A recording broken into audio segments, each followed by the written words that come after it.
ሰላም እንዴት ናችሁ? ዶክተር ዮናስ ነኝ። ዛሬ ይዤላችሁ የመጣሁት ስለ ትንሹ አልበርት ነው።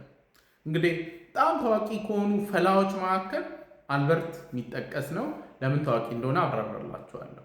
መጀመሪያ ግን ሳይኮሎጂ ኮርስ የወሰዳችሁ ዋና የወሰዳችሁ ሰዎች የምታውቋት የሆነ ክፍል ባዮሎጂ ላይ ያለ ይመስለኛል የፓቭሎቭ ኤክስፐሪመንት አለ።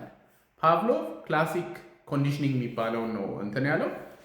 ይሄድና የሆነ ውሻ አለ፣ ደውል ደውሎ ስጋ ይሰጠዋል። ነገም ደውል ደውሎ ስጋ ይሰጠዋል። ከተወሰነ ጊዜ በኋላ ልክ ደውል ሲደውል ስጋውን ባይኖር ውሻው በቃ ምራቅ በምራቅ ይሆናል። ይሄ እንግዲህ የለመደች ጦጣ ሁልጊዜ ሸምጣጣ የሚባለው ኬዝ ማለት ነው። ከዛ በኋላ ይሄ እንስሳት እንዴት ለርን እንደሚያደርጉ ፕሩፍ ያደረገ ኤክስፐሪመንት ነው። ሰዎችስ እንዴት ነው የምንማረው የሚለውን ግን እስከዛ ጊዜ ድረስ አልተሰራም ነበር። አንድ አሜሪካዊ ሳይኮሎጂስት ጄቢ ዋትሰን የሚባል እስቲ ሰዎችም ላይ ይህንን ኤክስፐሪመንት መስራት አለብን ብሎ አንድ ጩጬ ላይ አልበርት ይባላል፣ ዘ ሊትል አልበርት የተባለው ለዛ ነው። ጉግል ልታደርጉት ትችላላችሁ። እሱ ላይ ሪሰርች ሰራ እና እንግዲህ መጀመሪያ ስለ ፍርሃት እንትን ስንል ስለ ፎቢያዎች ስንረዳ ማወቅ ያለብን በሁለት መልኩ ነው ፎቢያ ዴቨሎፕ የምናደርገው። አንደኛው ደርሶብን፣ ለምሳሌ እባብ ነድፎኝ ከሆነ ከዛ በኋላ እባብ ያስጠላኛል። የሆነ ቦታ ሲሄድ መኪና አደጋ እየነዳው ከተጋጨው መኪና መንዳት ሊያስፈራኝ ይችላል። ስለዚህ ከደረሰብኝ ፈራለሁ። እባብ ያየ በልጥ በረ የሚባለው ኬዝ ማለት ነው። ግን አብዛኞቻችን ደግሞ አንበሳ፣ ነብር እንፈራለን። ግን አንበሳ፣ ነብር አይተን አናውቅም ጭራሽ ማለት ነው። እንዴት ነው ፍርሃቱን ዴቨሎፕ ያደረግነው ሲባል ሰምተናል፣ መረጃው አለን፣ በቪዲዮዎችም አይተናል ምን ሊያደርጉ እንደሚችሉ። ይሄ ደግሞ ራሳችን ደርሶብን ሳይሆን ተምረነው ነው። ያበራሽን ጠባሳ ያየ በእሳት አይጫወትም የሚባለው ኬዝ ማለት ነው። ኤኒዌይ ወደ ህፃናት ግን ስንመጣ ህፃናት ገና የዋናቸው ምንም አልደረሰባቸውም። እንትን መጥፎ ነው፣ ነብር እንደዚህ ነው የሚባለውን ነገር ከሰውም አልሰሙም፣ ቪዲዮም አላዩም። ስለዚህ አይታችሁ ከሆነ ህፃናት ከውሻ ጋር ይጫወታሉ፣ እባብም ቢመጣ ይጫወታሉ፣ አያውቁ እና ሊትል አልበርትም እንግዲህ ምንም የሚያውቀው ነገር የለም።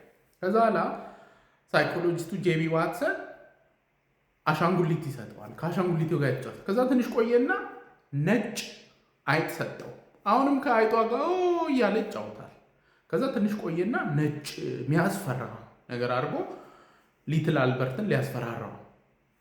ከዛ ላ ሊትል አልበርት ግን ምንም የሚያውቀው ታሪክ የለም። ከሱ ጋር ከሚያስፈራውም ሰውዬ ማስክ ጋር ይጫወታል።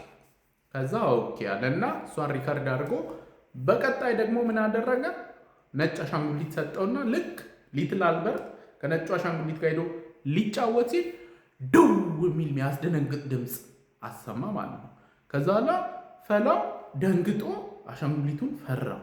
ከዛ አሻንጉሊቱ ሲመጣ ይበረግጋል።